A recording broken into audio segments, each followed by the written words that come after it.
Good morning, ninth class. Now, today we are starting our new chapter, chapter number 9, and topic is force and laws of motion. Okay, and first of all, we start the force.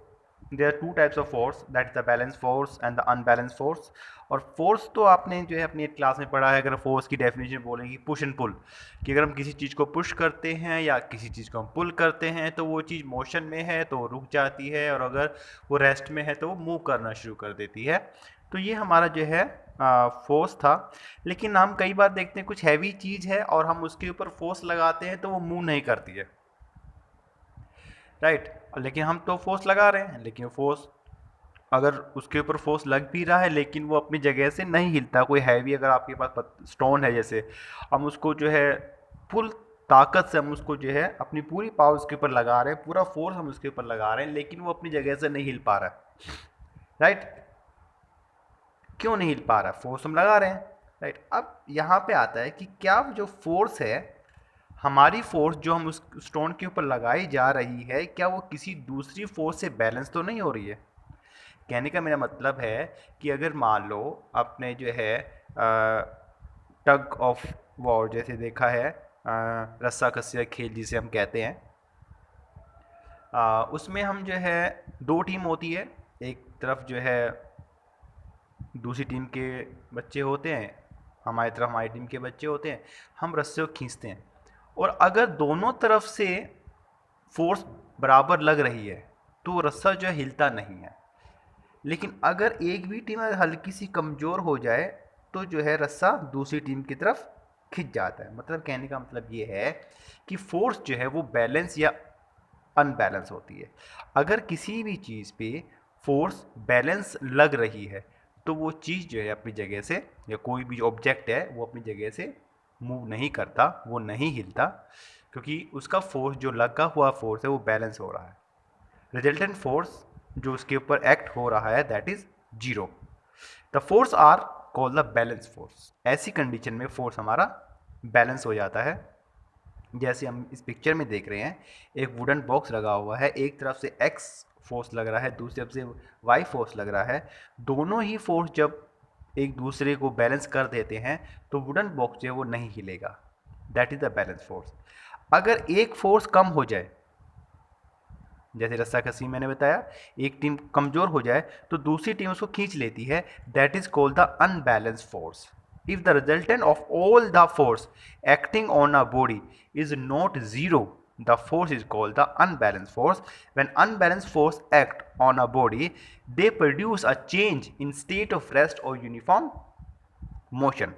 That is unbalanced force can move a stationary body, they can stop or moving the body. जो है unbalance force जो है rest वाली body को motion में ला देता है, और जो बॉडी मूव कर रही है उसको, जो रेस्ट में उसको मोशन में ला देता है।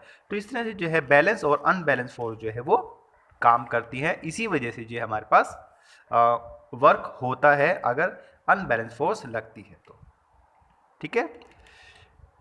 Okay, now next topic is first law of motion. अब फर्स्ट ऑफ मोशन क्या कहता है? एन ऑब्जेक्ट एट रेस्ट और in uniform motion will remain at rest or in uniform motion unless an unbalanced force act upon it। ठीक है, कोई भी जो चीज़ है वो या तो यूनिफॉर्म मोशन में रहेगी या हमेशा रेस्ट में रहेगी। कब तक? जब तक उसके ऊपर अनबैलेंस फोर्स अप्लाई नहीं होता। In other word, all object always in a state of motion or quantitative way, the tendency of undisturbed object to stay at rest or keep moving with the same velocity is called the inertia। हम इसे inertia बोलते हैं। It is therefore the first law of motion is also known as the law of inertia, right. तो हम इसे जो है inertia भी कहते हैं कि कोई बॉडी जो है जिस पोजीशन में रहती है वो उसी पोजीशन में रहने की कोशिश करती है जब तक उसके ऊपर कोई भी एक्सटर्नल फोर्स अप्लाई ना हो। यही फर्स्ट लॉ है, और इसी प्रॉपर्टी को, इसी ऑब्जेक्ट की इसी प्रॉपर्टी को हम इनर्शिया कहते हैं। अब इनर्शिया एंड मोशन क्या हो गया? दो चीज़ आ गई हमारे पास, इनर्शिया और motion, right. greater the inertia of a body, greater will be the force required to bring a change it in state of the rest of uniform motion. अगर किसी body के अंदर अपनी पोजीशन में रहने की बहुत ज़्यादा टेंडेंसी है तो हमें ज़्यादा फोर्स उसके ऊपर अप्लाई करना होगा, उसका इनर्शिया ज़्यादा हो जाता है. In fact mass is a measure of the inertia of a body. If a body has more mass it has the more inertia. और हम सिंपल अगर हम मास को इनर्शिया से कनेक्ट करें तो हम ये कह सकते हैं कि जिस बॉडी का मास जितना ज़्यादा होता है उसका इनर्शिया उतना ही ज़्यादा हो जाता है. That is heavier object has the more inertia that lighter object. इसलिए जो हल्की चीज़ें जो है हल्का सा फोर्स लगाने पे अपनी जगह से हिल जाती हैं या फोर्स लगाने पे रुक जाती हैं, जबकि हैवी ऑब्जेक्ट अपने रेस्ट ऑफ मोशन से या यूनिफॉर्म मोशन से जब हम उसको चेंज करते हैं तो हमें चेंज करने में ज़्यादा फोर्स लगानी पड़ती है. A stone resists a change in its state better than a football does. So a stone has more inertia than football. Stone को जो है मूव करने में हमें ज़्यादा फोर्स लगानी पड़ती है, रोकने में ज़्यादा फोर्स लगानी पड़ती है एज़ कम्पेयर टू फुटबॉल.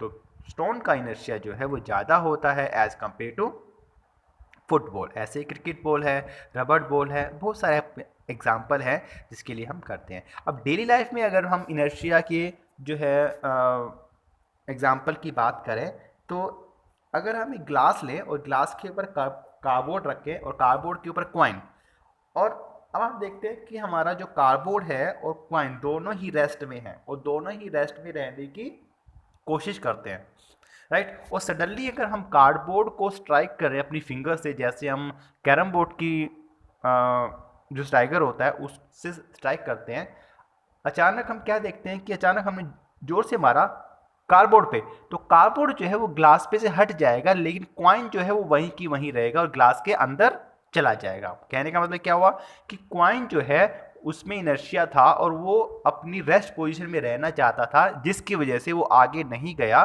सिर्फ कार्डबोर्ड पे फोर्स लगा, कॉइन पे तो फोर्स नहीं लगा, तो कॉइन जो है वो ग्लास के अंदर चला जाता है, जबकि ग्लास जो कार्डबोर्ड है वो ग्लास के ऊपर से दूर जाके गिरता है. तो डेली लाइफ में बहुत सारे एग्जांपल हैं. हम जो है कैरम बोर्ड में खेलते हैं तो अगर स्ट्राइकर से जो है कॉइन को मारते, नीचे वाला कॉइन जो है वो निकल जाता है, जबकि ऊपर जितने भी कॉइन्स हैं वो वहीं की वहीं रह जाते हैं. और तो इस तरह से जो है हम देखते हैं इनर्शिया डेली लाइफ में हमें यूज़ होता है, हम उसको ऑब्जर्व करते हैं.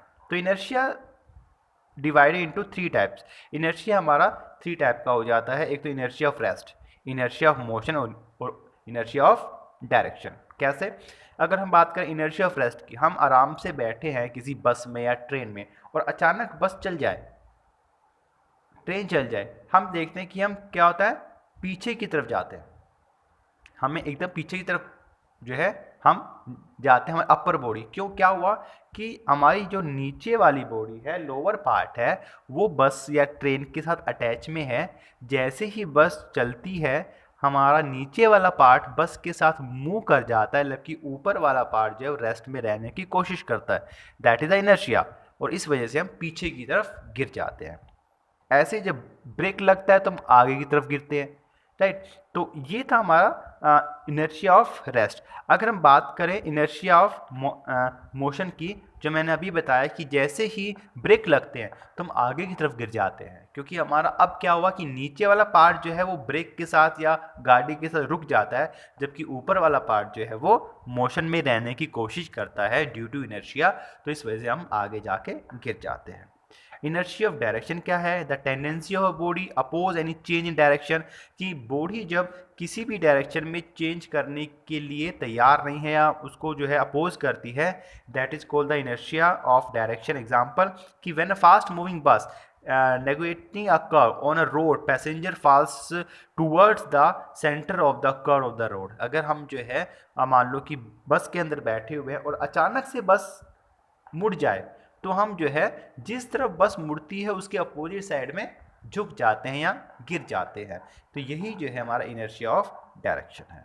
तो ये इनर्शिया के कुछ एग्जांपल्स है जो डेली लाइफ में हम ऑब्जर्व करते हैं. इसी के साथ ही हमारा ये फर्स्ट लॉ था। तो फर्स्ट लॉ ने हमें जो इनर्शिया दिया। अब हम बात करते हैं सेकंड लॉ ऑफ मोशन की। सेकंड लॉ ऑफ मोशन में क्या है, दैट इज द मोमेंटम आता है। मोमेंटम क्या, the total quantity of motion contain in a body is known as the momentum. Total quantity of motion, उस body के अंदर मोशन की टोटल कितनी क्वांटिटी है उसे मोमेंटम बोलते हैं। इट इज वेक्टर क्वांटिटी, क्योंकि इसमें आपका मास और वेलोसिटी दोनों आती है। Momentum is equal to mass into velocity. तो where p is the momentum, m is the mass of the body and v is the velocity of a body. तो momentum is a vector quantity. हमें पता है जो momentum हमारी vector quantity है, इसकी SI unit जो मोमेंटम की होगी that is the kilogram metre per second. Kilogram metre per second. And अगर हम जो है अकॉर्डिंग टू सेकंड लॉ, अब सेकंड लॉ से मोमेंटम का क्या रिलेशन हुआ। सेकंड लॉ ऑफ मोशन कहता है the rate change of momentum of an any object is proportional to the applied unbalance force in the direction of force. Right, rate change of momentum of an object is proportional to applied unbalance force, यानी कि जो rate change of momentum है, यानी कि momentum का जो rate change हुआ है वो डायरेक्टली प्रोपोर्शनल होता है जो उसके ऊपर अनबैलेंस फोर्स अप्लाई हुआ है। इसकी डेरिवेशन है और हम ये डेरिवेशन यहाँ पे देखते हैं। जैसे लॉ के according the change of momentum है directly proportional to rate change of momentum, यानी कि P2 माइनस P1। P2 हमारे पास फाइनल मोमेंटम, P1 हमारे पास इनिशियल मोमेंटम है, V हमारे पास final velocity, U equal to initial velocity. तो इसमें से हमने क्या किया, M को कॉमन लिया, M is equal to V minus U। The rate change of momentum is directly proportional to M cross V minus U upon T।